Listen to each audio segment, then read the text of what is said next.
زندگی میں کہیں پہنچنے کے لیے، کسی منزل تک پہنچنے کے لیے، and to reach out a goal in life, آدمی کو نا زخم چاہیے، زخم، درد چاہیے انسان کو.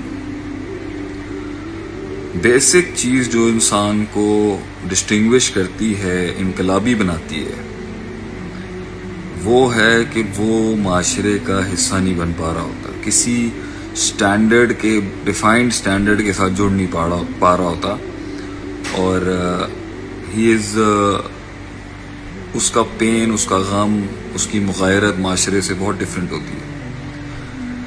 یہ بیسک فیکٹر ہوتے ہیں کہ اس کا زخم، اس کا دکھ، اس کی کمپوزیشن اور اس کی کمپائلیشن زندگی کی ایسی ہوتی ہے کہ وہ عام انسانوں کی طرح زندگی جی نہیں پا رہا ہوتا.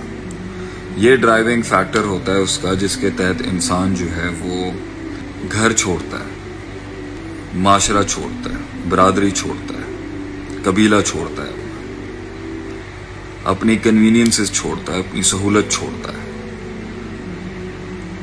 اپنا سکھ چین چھوڑتا ہے، اپنی زبان چھوڑتا ہے، علاقہ چھوڑتا ہے اپنا. اور گرومنگ اور گرائنڈنگ کا ایک بہت بڑا پہلو تربیت کا گھر چھوڑنا ہے، آغوش چھوڑنی ہے اپنے بڑوں کی. جتنے بھی بڑے بڑے انبیاء گزرے ہیں، اللہ نے ان کو ہجرتیں کروائی ہیں، کیونکہ یہ انسان کے اندر جو ایک نفسیات بلڈ ہوتی ہے نا، وہ توڑتی ہے، جو نفسیات ایک آدمی کو آگے لڑنے کے لیے، اپنا آپ منوانے کے لیے، دنیا میں کچھ اسٹیبلش کرانے کے لیے، اللہ کی بات بھی اسٹیبلش کرانے کے لیے جو دم چاہیے نا، وہ کبھی بھی باپ دادوں کی سسٹمز کی سہولیات سے نہیں مل سکتا. اس آدمی میں اتنی جان ہی نہیں ہوگی جس کے پیچھے لوگ کھڑے ہوں. آدمی میں حسن اور نکھار تب پیدا ہوتا ہے جب وہ باہر نکلتا ہے ایسے ڈومین کے اندر جہاں اس کے ساتھ کوئی نہیں کھڑا ہو.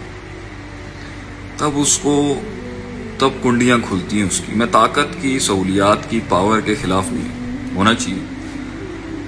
بسطۃ فی العلم والجسم، اللہ قرآن میں کہتا ہے جسم بھی ہو، جان بھی ہو، طاقت بھی ہو، علم بھی ہو، تو یہ تو زیادہ انفلوئنس کر سکتے ہیں سوسائٹی. لیکن ہر انسان کو جو راز ملتے ہیں نا علم کے، جو علم کے راز ملتے ہیں، جو علم کے موتی ملتے ہیں، جو پروفنڈیٹی ملتی ہے، جو ڈیپتھ ملتی ہے، اس کو کبھی بھی وہ ملتی ہی تنہائیوں میں، وہ ملتی ہی اندھیروں میں. انسان اندھیرے میں ہی سب سے زبردست روشنیاں ملتی ہیں آپ کو.